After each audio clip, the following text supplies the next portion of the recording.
Welcome back to Sports Talk ATL. I am Chase Earl, joined by Alex Lord. Thank you guys for joining us on this Tuesday evening. We are wrapping up our show with some trade deadline talk. The Chicago White Sox. You had the report, I think, pulled up.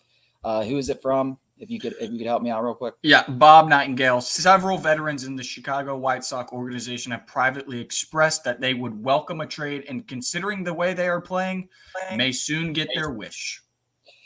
Yeah, I mean, the White Sox have been one of the more disappointing teams. This is a team that a lot of people thought was on the same path as the Braves organization. And they had one year where they made the playoffs, didn't make it out of the divisional round, and then they've just underwhelmed since. And now they've reached kind of a breaking point. Do they tear it all down and rebuild? I think there's a lot of organizational issues that is a lot bigger than the actual talent on the team. I think organizationally, from top to bottom, they leave a lot to be desired, and that's why they've struggled, and that's why they've reached this point.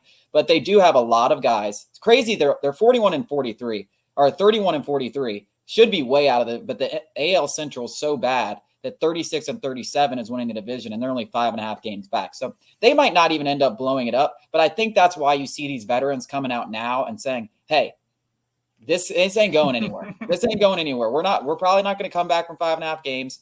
The Twins or Guardians will pick it up. And even if we do, we ain't winning anything. So they're ready to peace out. And that just shows you the organizational issues they have. They have some pieces, though, that could be very interesting to the Braves, particularly in the rotation. Dylan Cease is a guy that's having a very bad year. He's got many years of control. The White Sox aren't going to sell low on him, but if they're going to sell on anybody, I mean, he would be a guy. I mean, he still has the upside. I think you stick him in the Braves organization, things turn around. That change of scenery would do wonders. Now, I don't know if the Braves have enough to pull off that trade and their prospect, Ben. I don't know if they do. But he's been struggling this year, and a change of scenery, if they could get him at any kind of affordable price, I would go all in and get Dylan Cease and have him as a member of your rotation for years to come. Because you think 2 years down the road, Max Fried might not be in this rotation. You got to start thinking about replacing him, and I think that would go a long way in replacing him. But a more realistic targets, I'd say Lance Lynn and Lucas Giolito. Now, Lynn is having an absolutely terrible year, but we're talking about one of the best pitchers in the leagues over the last few seasons, and he's just like kind of a hired gun. Like he's done after this year. He has a player option, or he has a club option that won't get picked up. Lucas Giolito, another guy.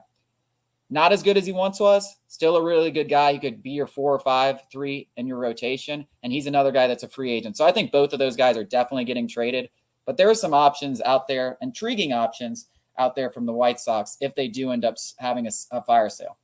Yeah, the craziest part about all this, to me, is just how pathetic the White Sox look that we're this far away. I know the deadline is approaching, but we're still a ways away, and the veterans got their agents talking in the ear of Bob Nightingale to just put it out there into the universe, whether it's for the White Sox own, knowledge or other teams like the Braves, where they're like, oh, they are really not happy there. They could force a trade out. And baseball's a little bit different. It's not like the NBA where these players get whatever they want, but it is certainly notable. And also Dylan Cease, hometown kid, gotta have him.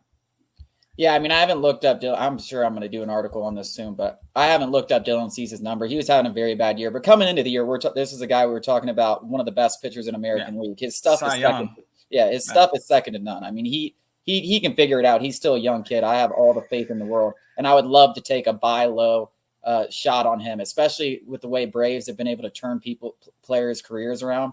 But if not, if you got to settle for something less, I think Giolito and Lance Lynn, fiery, competitive guy. I mean, you get people out of this toxic environment, out of these. I was just going to say, the Braves not only can fix you, but just give you a platform to fix yourself. They'll give you all the tools to rebound. And talk about selling low. If they trade Tim Anderson, his value's never been lower. I mean, it feels like the White Sox are going to make a mistake. We don't need him. I agree. We don't need him. I'm just saying. Been a stud. I'm just saying it feels like the White Sox are gonna make a mistake. They're gonna trade Giolito and Lance Lynn, and they're gonna have to trade him for low because they haven't been great this year. Yeah. And I think the Braves are the kind of team, hey, we can take a little risk, a roll of the dice here. Yep. Like you either get back to normal or we don't really need you and you eat a few innings. But it's going to be interesting to keep an eye on over the next couple of weeks. Thank you guys for tuning in. We will be back with you guys tomorrow.